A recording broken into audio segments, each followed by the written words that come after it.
Out there, lurking in the vastness of space, are planets so strange that even science fiction could not have imagined them. For the first time ever, scientists are discovering alien worlds beyond our solar system, places where ice is hot and rain is made of iron. They are uncharted, unearthly, and unpredictable.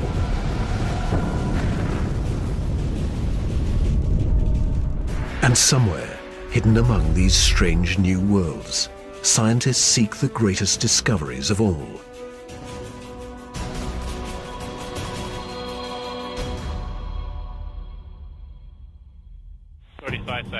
Hydraulics go. Storage tank press closed. Closed. Storage March tank the 6th, 2009. 2 seconds. Later, GN2 pressure go. Go. This Delta II rocket is going through its final pre-flight check.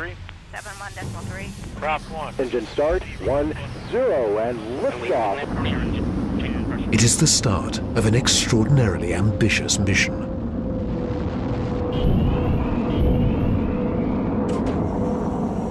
The Kepler Space Observatory is hunting for Earth-like planets within a region of 100,000 stars.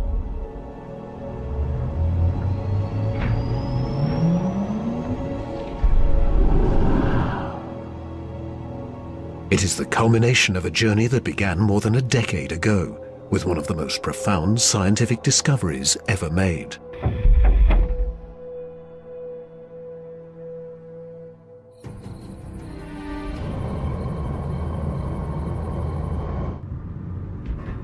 In 1995, Swiss astronomer Michel Mayor and his team make a routine observation of stars in the constellation Pegasus, located 50 light-years away. But the instruments show something strange. One star is violently lurching and wobbling. What we discovered, it's one of these stars have a velocity changing with time. What is powerful enough to disturb a star the size of our sun? Mayor offers a radical answer: a planet. But no one has ever seen a planet around another sun-like star. Problem in detecting planets around other stars is that as a planet orbits a nearby star, that planet gets lost because of its feeble light in the glare of the very bright star. In spite of the odds, Mayor relies on his data and is convinced the wobbles are caused by the gravitational pull of an orbiting planet.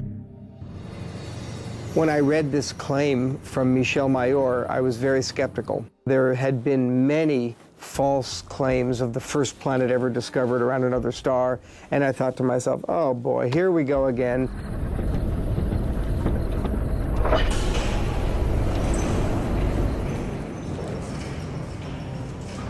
So I decided to observe the star on 4 consecutive nights. And stunningly, the star was shown to wobble exactly as Michel Mayor had said. Michel Mayor and his teammate Didier Queloz announced their discovery. It rocks the scientific community. They had found for the first time reproducible, confirmable evidence of the existence of a planet around a sun-like star.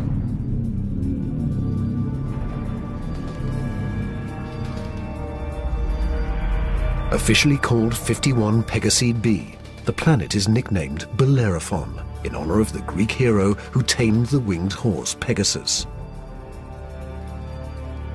It is a planet that breaks all the rules. Bellerophon roasts in the blazing starlight at temperatures of roughly 1,800 degrees Fahrenheit, almost 1,000 degrees Celsius.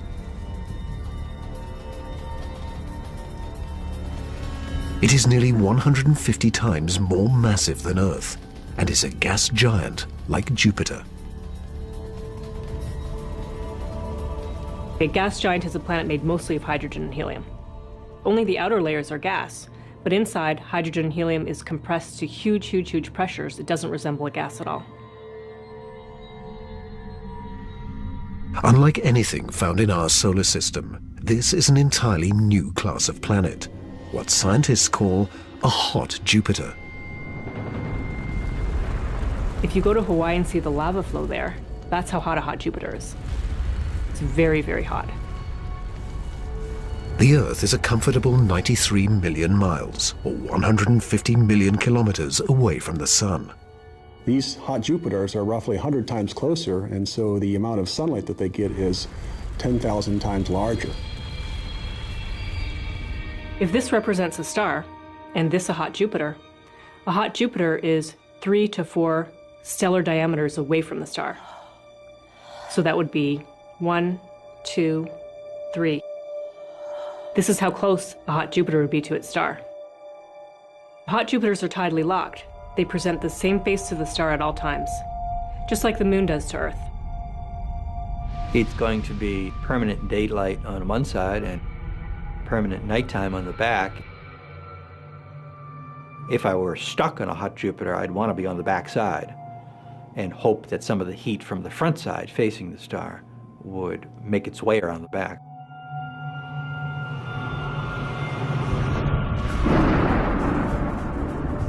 The variations in temperature make Bellerophon's atmosphere extremely windy.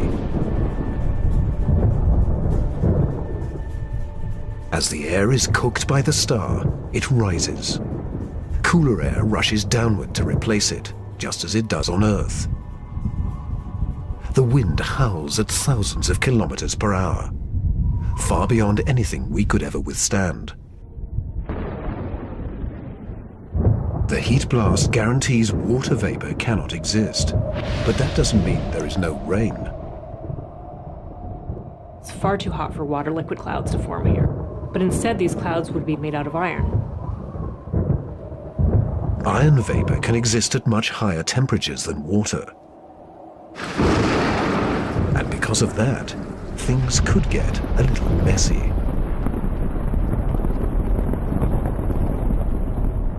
You better have an umbrella that's pretty sturdy, because the iron is going to start coating your umbrella very rapidly and making it extremely heavy and just crush that umbrella.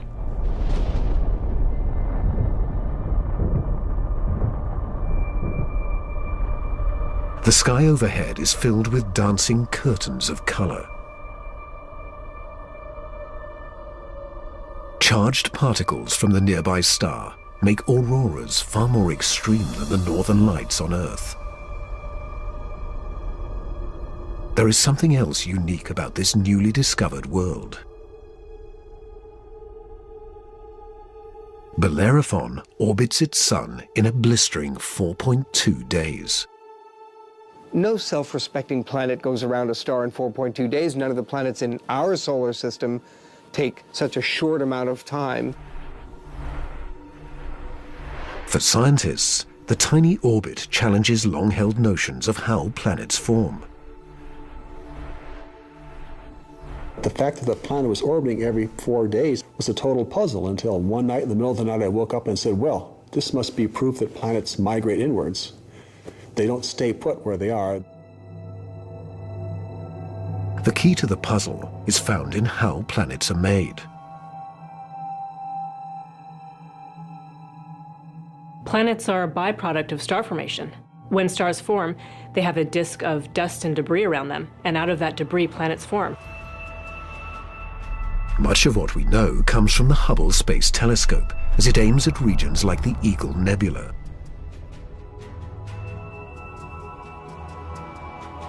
This interstellar cloud is studded with collapsing disks of dust and gas.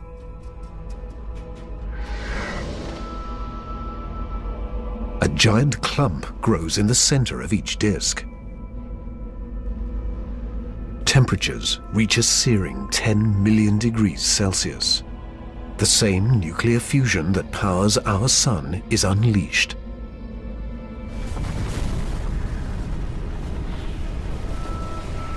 The star is born. Radiation from the star generates a stellar wind that sweeps away leftover dust and debris. Some of the dust survives and remains in orbit around the newborn star. Over millions of years, the dust sticks together, forming knots that grow into asteroids, and the asteroids grow into planets.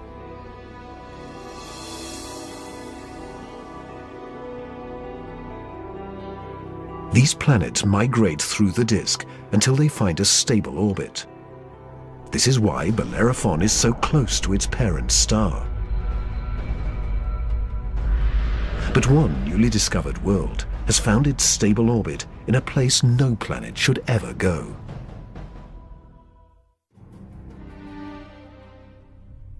In 2001. The Hubble Space Telescope is directed to an obscure star some 150 light-years away from Earth, in the constellation of Pegasus. This is the same region where Bellerophon was found 6 years earlier.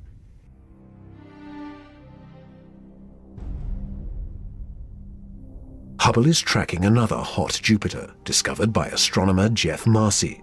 But this one is different from Bellerophon. You've probably heard of the planet HD 209458b. It's a terrible name. A terrible name for a terrible place. HD 209458b has been dubbed by some as Osiris, after the Egyptian god of the dead. Osiris is over 200 times more massive than Earth. It has migrated perilously close to its sun. At a mere 4 million miles, or almost 6.5 million kilometers from the blazing solar surface, Osiris broils in a planetary hell. The average daily temperature on Osiris is over 1,000 degrees Celsius. Forget global warming. This is global frying, and it causes Osiris to lose an estimated 500,000 metric tons of air every second. There's a leak of gas, a steady stream of hydrogen and helium, and that's making a big, huge cloud all around the planet. Its atmosphere is bleeding into space. Scientists speculate that a colossal trail of gas spirals behind the planet for thousands of kilometers.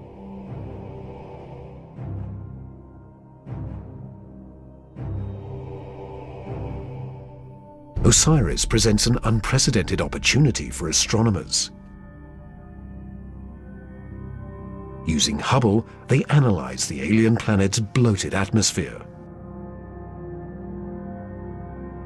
This is the absolutely first time where we could tell what is the composition of the atmosphere of an extrasolar planet.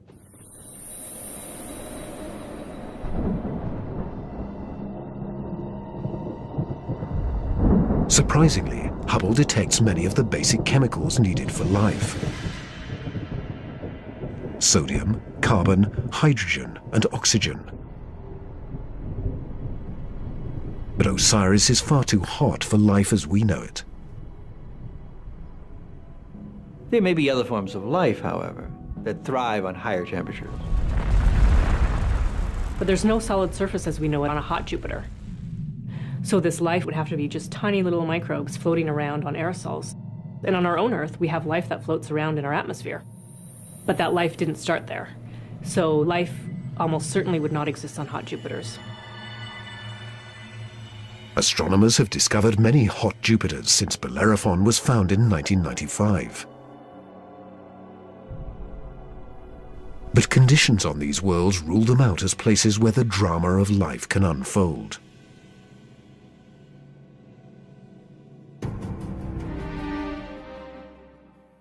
However, one of these gas giants is a planet that teases the rules of evolution.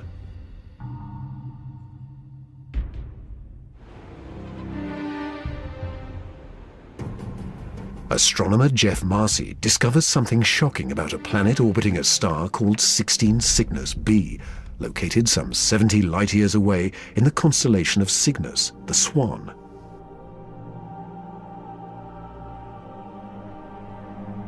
The planet was clearly in an elongated orbit, bringing the planet close to and then far from the host star. And this, of course, defied our expectations based on our own solar system, where all of the planets go around our sun in nearly circular orbits like phonograph grooves in a record. Like a giant yo-yo in space, the gas giant swings back and forth across its solar system. That's like the Earth swooping 25 million miles, more than 40 million kilometers closer to the Sun, then slinging past Mars all the way out towards Jupiter every year.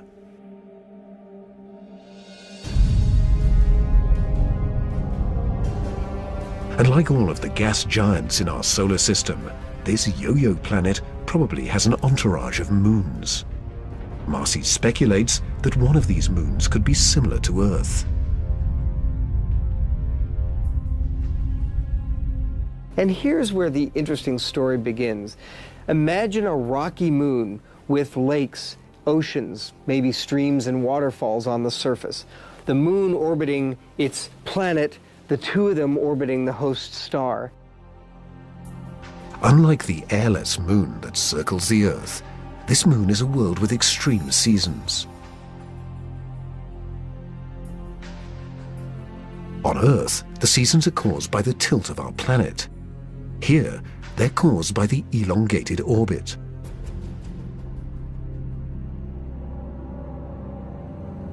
These poor planets that are in these elongated elliptical orbits suffer terrible changes in their climate throughout a year. As they make their closest approach, the yo-yo planet and its moon are blowtorched by the star. Summer begins. The atmosphere on the Earth-like moon is savaged by raging storms. Category 5 hurricanes on Earth are tiny eddies compared to the monster vortexes that form here.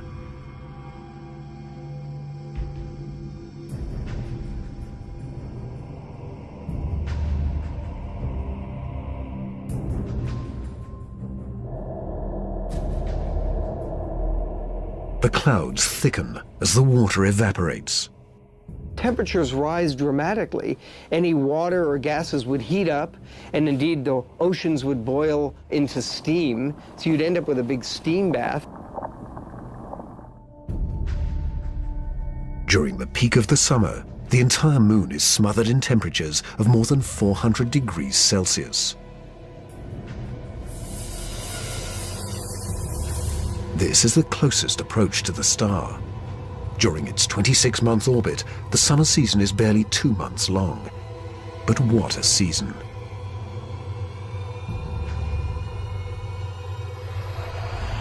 The planet and its moon swing away from the furnace of the star. Temperatures fall to ranges we would find temperate and comfortable.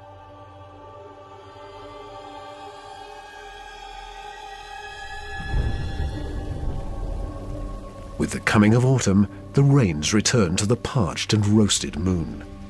Dry ocean basins are replenished, and the seas arise to form new shorelines.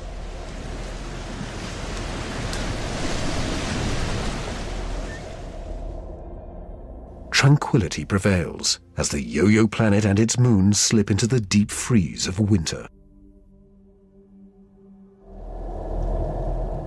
Now over 200 million miles, more than 320 million kilometers from the star, the daytime sky is dark. Temperatures hover around minus 160 degrees Celsius.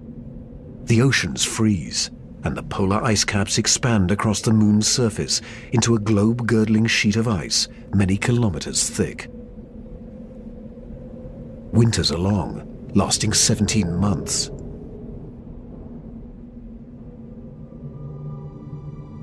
With the coming of spring, the sun looms large in the skies over this hapless moon as the ice cracks and melts violently.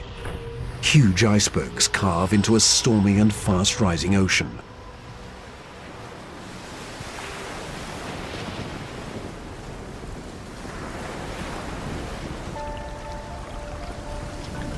For 2 preciously short periods, during the spring thaw and the autumn rains, the climate on this Earth-like moon is balmy and comfortable.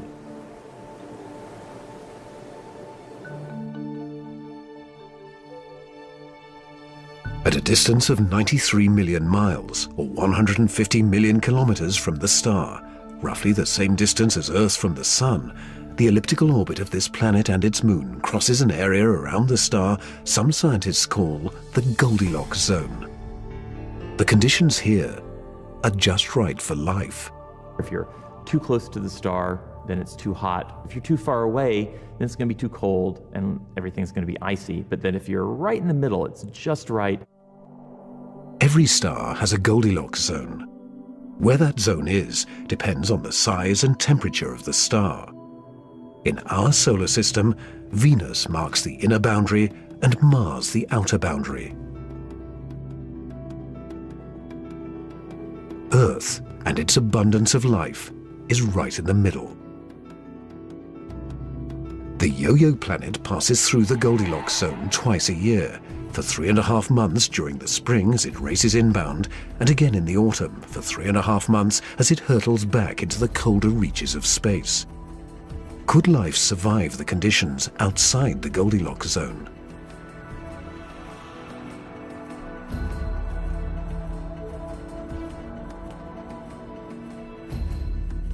There could be life forms that are smart enough to hibernate, as do animals on the Earth during the winter season. If this sounds fantastic, I offer you the tidal zones on the Earth.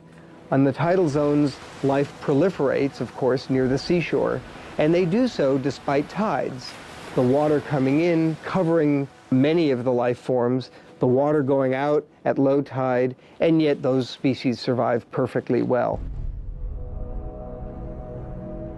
The strange cycle of the Yo-Yo planet's orbit creates fleeting conditions suitable for life, but also for death.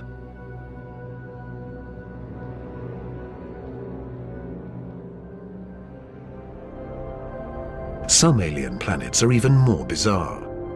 Imagine a world that has no star to orbit. Scientists speculate that our galaxy is teeming with rogue planets, adrift in the murky lanes of interstellar space. These are orphaned worlds, planets that are booted from their solar systems by the chaos of planetary migration. Astronomers call such worlds planemos. Planemos are planets without a star. They're just drifting through the galaxy indefinitely. What massive force would it take to kick a planet out of the solar system? When a young star forms with a contingent of planets around it, many of those planets gravitationally interact with each other. They yank on each other, slingshot each other, so that one of them is ejected from the planetary system, voted off the island, if you will. If you were, unfortunately, a resident on a planet that was kicked out by a collision or a near collision with another large object, you'd probably rapidly move out of the habitable zone. There are hundreds of billions of these lost, wayward, poor, wandering planets out in our Milky Way galaxy with no parent star to warm them up. Cold, dark, and quiet. Because planemos have no sun, they are worlds without days or years.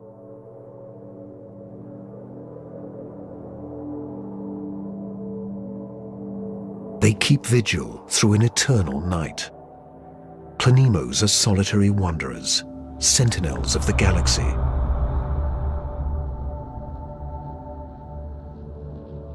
But just because it's out there drifting in space doesn't mean a planemo is dead. If the planemo is a rocky world, it could well have life on it. A small rocky planemo without an atmosphere will slumber in extreme cold, far colder than the coldest winter's day at our own South Pole.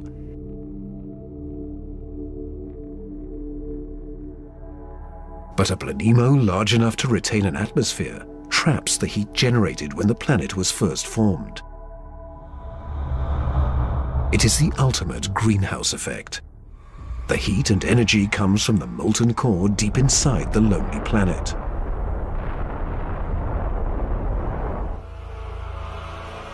If the Planemo is a gas giant like Jupiter, it may have a system of moons. The gravitational pull between the Planemo and its moons creates friction, causing the interior of the moons to stay warm. These moons could also have life on them, in the same way that Jupiter's moon Io has volcanoes and has a lot of heat energy being generated by interactions with Jupiter and the other moons. If anything lives here, it will be single-cell organisms like common bacteria found on Earth, not complex life forms. Without a sun to provide photosynthesis, these tiny organisms derive their energy from the chemistry in the soil of the Planemo or its moon.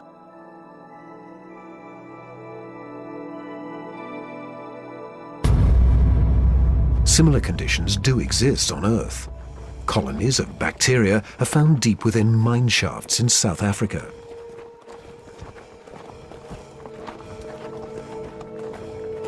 They have no access to oxygen or light and survive entirely on the chemicals they make from the surrounding dirt.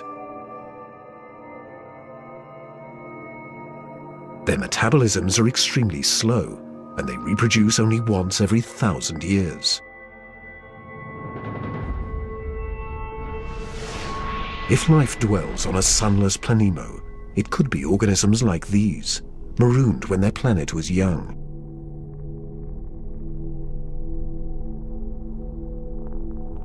While Planemos slumber undisturbed, one world has been racked by chaotic changes since the dawn of time.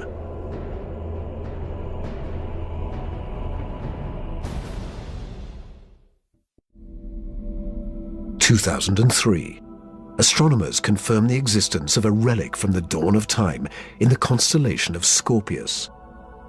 Most planets found outside of our solar system are located in the main disk of our galaxy.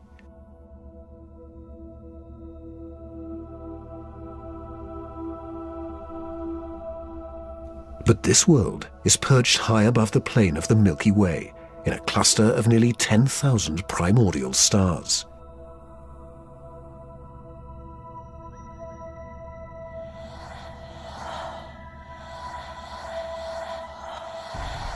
The planet B1620-26 is better known by its unofficial nickname, the Methuselah planet, after the oldest person in the Bible.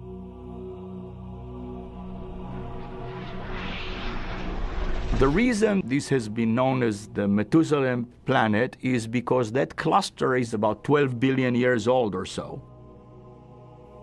Earth is a planetary teenager compared to old Methuselah.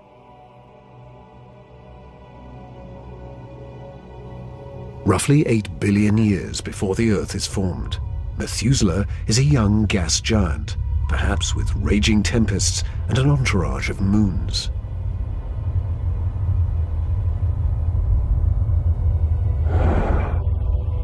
Eons pass, and the winds and the storms abate, leaving behind a peaceful world.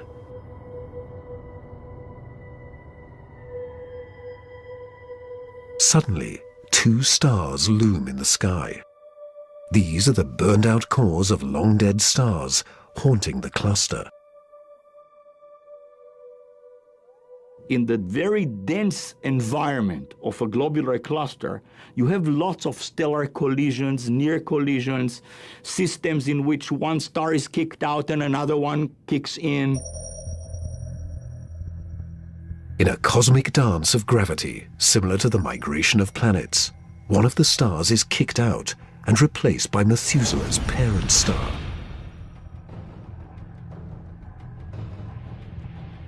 Methuselah is now a planet with two suns. Every day has two dawns and two sunsets. Every cloud and every object casts two shadows. Over time, the original parent star begins to expand, a sign that the star is dying. It swells until it becomes a giant red star and spills onto the neutron star. The neutron star devours the red giant.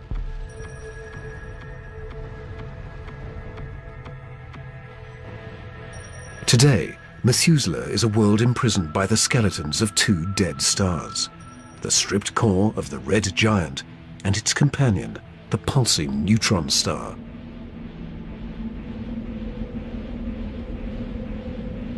Methuselah is a survivor. But nothing compares to the weird anomaly of a pulsar some 980 light-years from Earth in the constellation of Virgo.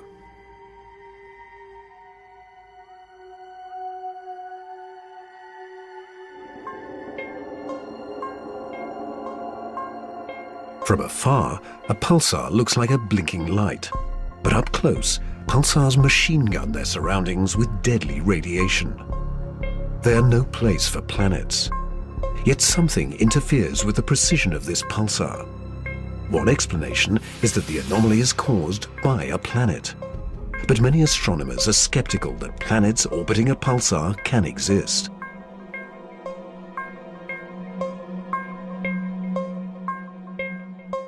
The reason that's a problem is because pulsars are formed in these incredible explosions. When a red giant star explodes, a titanic fireball known as a supernova unleashes as much energy in 1 minute as our sun generates in a lifetime. When a star goes supernova, the shockwave is so immense it's hard to imagine any planet surviving that. When the cosmic dust clears, all that remains is the crushed core of the red giant, pulsing in the heart of an expanding debris field.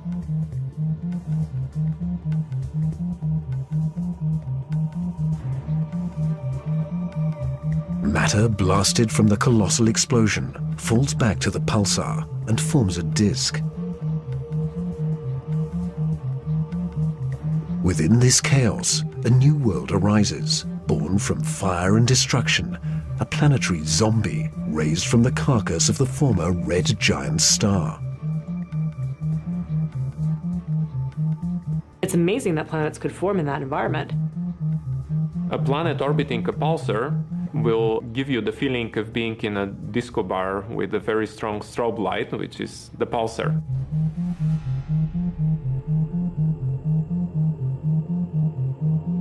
Radiation from this stellar beast breaks down the organic molecules needed for life.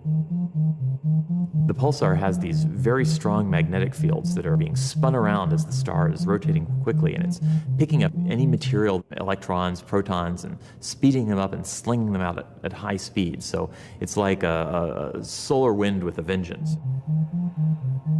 I can't imagine that there would be much of an opportunity for even simple life, microbial life, to emerge and to flourish on a planet around a pulsar. Largely because if you were in the pulse, you'd be severely energized, and if you were not in the pulse, you would be completely devoid of energy.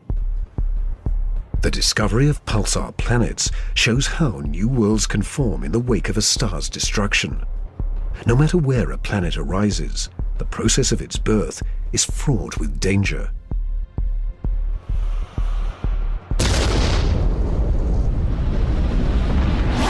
Sometimes the violence is so great, the end of the world comes before the beginning.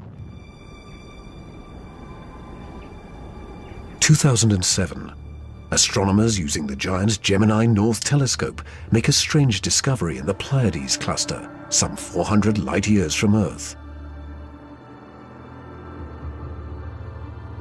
A star known only by its catalogue number HD 23514 is surrounded by a giant donut-shaped cloud of dust and gas. The star in the middle of the donut shape is about 100 million years old, a cosmic toddler in astronomical terms. Our Sun is 45 times older. The conditions are perfect for planets to form. But spectral analysis finds something strange. The dust is utterly pulverized.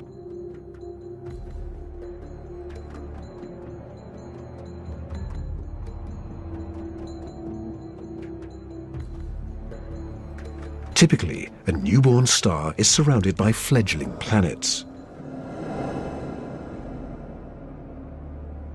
Planets form around the young star in a protoplanetary disk of gas and dust.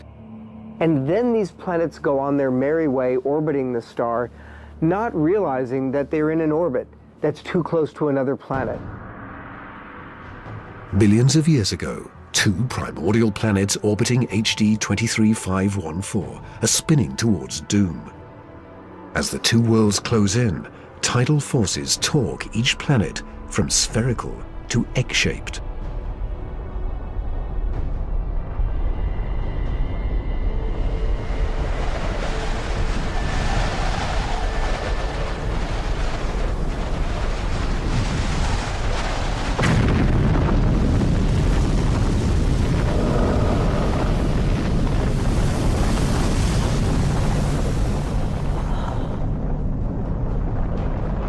The two worlds are annihilated, creating the dust and debris seen around star HD 23514.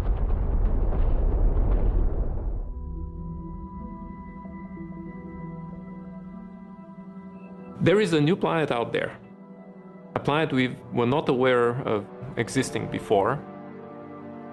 It is not just one planet, it is a new type of planet, Earth on steroids. I like to call them super-Earths. They're just like the Earth, except bigger, up to about 10 times the mass of the Earth.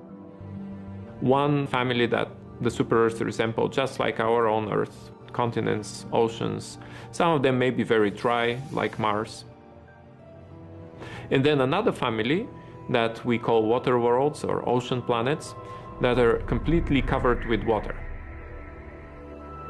Welcome to Gliese 581c.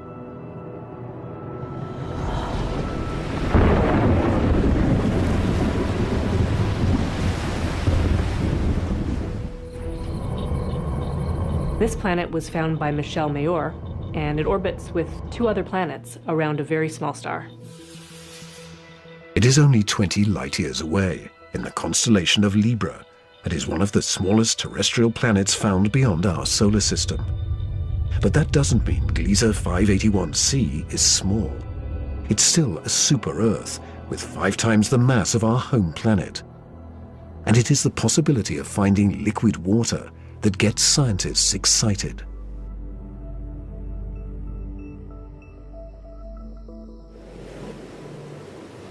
An ocean planet feels like being in the middle of the Pacific Ocean, with no land in sight, just water, puffy white clouds, and blue sky above you. The winds on the ocean world are going to be similar to that of the Earth. So it will be a very good place to sail. The weather's absolutely perfect. Every day you get a clear blue sky, and the sun just stays in the same place. Now, how's that for weather prediction? No land anywhere, even far beneath the surface. When you have a large amount of water, then at the bottom of an ocean, you will form very high pressure in excess of 1 million atmospheres.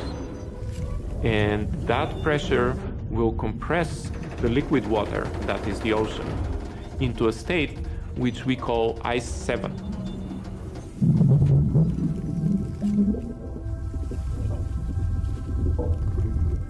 No, it's not like ice in your refrigerator. The molecules of water that are in the ice in your refrigerator are kind of all jumbled up. But if you form ice under very high pressure, then the water molecules can become ordered, they can become aligned.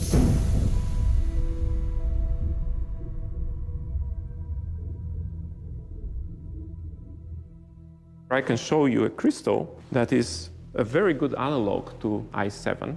This is halite, also known commonly as rock salt. Ice 7 may exist within our own solar system. Europa, one of Jupiter's moons, may have a mantle of liquid water surrounded by a thick, icy crust. The pressure from the crust is so great that Ice 7 might exist deep within these uncharted seas.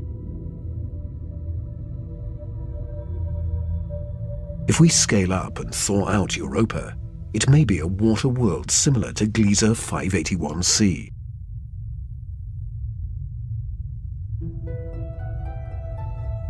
One could imagine that life could emerge on a water world. After all, water is essential to life on Earth. Everywhere on Earth where there is water, there is life.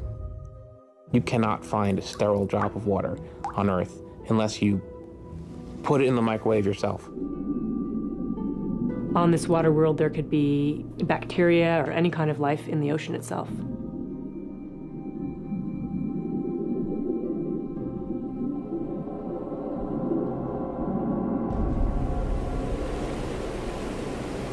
But not all super-Earths are water worlds teeming with life.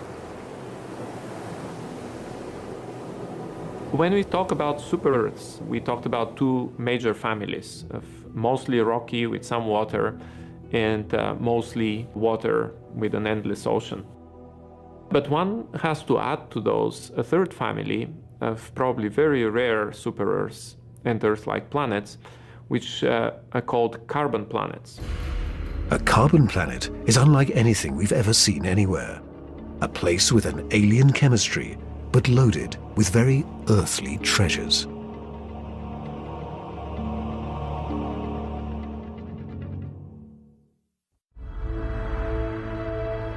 Throughout our galaxy, there are planets which are barren and poor and inhospitable.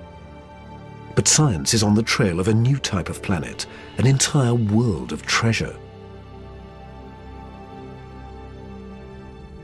In our own solar system, in our sun and in all the stars nearby, there's always more oxygen than carbon.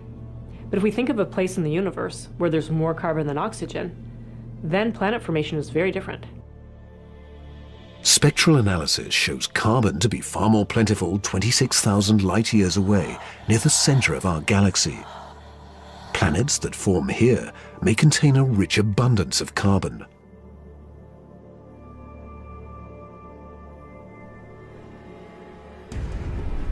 The morning sky on a carbon world would be anything but crystal clear and blue. I'm picturing a yellow haze with black clouds of soot. And as you descended farther down in the atmosphere, I could imagine lakes that were made out of compounds like methane or gasoline. I'm picturing these bubbling, foul-smelling pits of black ooze, like an oil well. With little or no water in the atmosphere, the air is made of carbon compounds. Methane, butane, pentane, benzene, all these different kinds of carbon compounds that separate out when you refine gasoline. One day it might be raining benzene. The next day it might be raining butane. As alien as carbon planets might seem, the air quality could be familiar to some. The air in a very benzene-rich planet will resemble that of LA. A lot of smog particles that unfortunately we are quite used to from the exhaust of cars. Despite the pollution, carbon planets could come with a sparkling upside. You might see diamond because the planet may have substantial quantities of pure carbon that it's formed out of. And pure carbon, when you compress it, tends to form into diamond. The secrets of exotic planets like these are waiting to be discovered all across the galaxy. But astronomers won't be satisfied until they find the Holy Grail. A planet like our own, one that sustains life, the next Earth.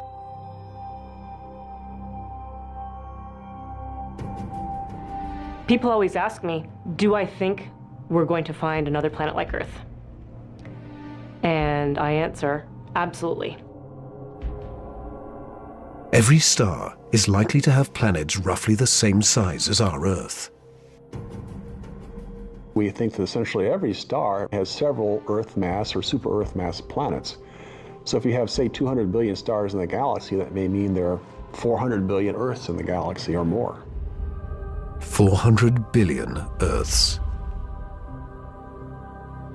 The Kepler Space Observatory is the first instrument capable of finding one of these planets. Kepler is looking at the constellation Cygnus in the night sky at 100,000 stars, taking picture after picture after picture, minute after minute. And the goal of Kepler is simple: to look for stars among the 100,000 that dim. When a star dims slightly, it means a planet is passing in front, blocking some of the light. How long the star dims and how much light gets blocked will tell scientists about the size of the planet and the distance from its sun. A good analogy for this is looking for the dip in the light that you would see from a searchlight if a small moth flew across the searchlight. And so it's a really tiny dip in the light as the planet transits. It is a very powerful technique because it allows you to discover planets that are even smaller than the size of the Earth around stars similar to the Sun. It is a technique that is changing the course of science. We think we may be able to find a planet that is habitable in the next few years. Scientists estimate that the Kepler mission will find a minimum of 50 alien Earths. One of the big questions that anybody looking for life beyond the Earth is facing today is, what if we don't recognize life even though we discover it? Conditions on an alien Earth may cause life to evolve differently. My hope is that we'll see some sign that will make our hairs stand up on the back of our necks. Whatever that sign is, it will be the first chapter of the greatest scientific story ever told.